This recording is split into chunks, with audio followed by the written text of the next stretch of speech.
बिस्मिल्लाहि तवक्कलतु अलल्लाहि। अल्लाह पाक सबको अपने घरों में रखे, अपने हिफ्ज़ व अमान में रखे। आज हम बनाएंगे स्कंजवीन। स्कंजवीन तो हर घर में ही बनती है। आज हम ऐसी स्कंजवीन बनाएंगे जो कि हम अक्सर बाज़ारों में जाते हैं तो ढाबे वाले से पीते हैं। उसके लिए हमें चाहिए एक आधा जग पानी, थोड़ी सी बर्फ़, थोड़ी सी अजवाइन, काली मिर्चें, नमक, सॉरी मैं यहाँ पे ज़ीरा रखना भूल गई, थोड़ा सा ज़ीरा, लेमन।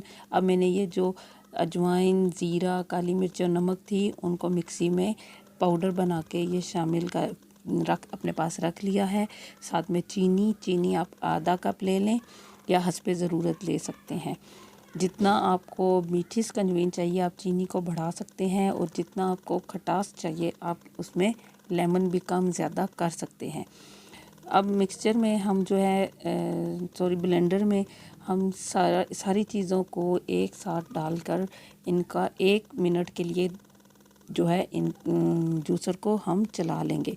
ये एक छोटी सी टिप है। स्कंजवीन तो सभी घर में बनाते हैं, लेकिन आप इसमें ब्लेंडर में बना के देखिएगा, इसका जायका बिल्कुल जो ढाबे पे, रेड़ियों पे, बाज़ार में मिलती है उस जैसी होगी।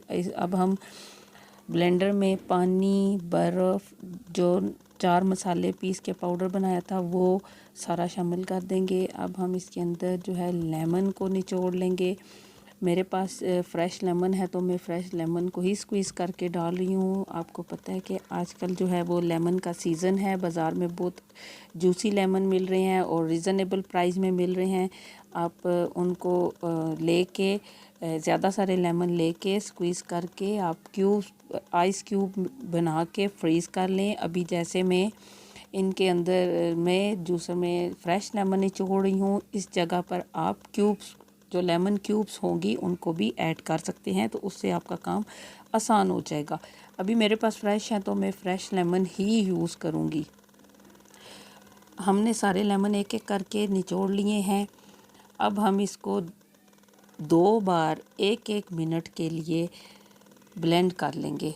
इसमें अच्छी तरह से बर्फ़ भी ब्लेंड हो जाएगी, चीनी भी फ़ौरन से ब्लेंड हो जाएगी, और इसका टेस्ट आप ख़ुद ट्राई कीजिएगा, आपको बहुत ज़्यादा पसंद आ जाएगा। हम तो ख़ुद घर में हमारे घर में पसंद की जाती है ये स्कंजवीन। मुझे उम्मीद है कि आपको भी बहुत पसंद आएगी। लीजिए, 2 मिनट के अंदर हर चीज़ अच्छी तरह से मिक्स होके स्कंजवीन तैयार है। आपको मेरी वीडियो अच्छी लगी हो तो इसको लाइक और सब्सक्राइब ज़रूर कीजिएगा। अल्लाह हाफ़िज़।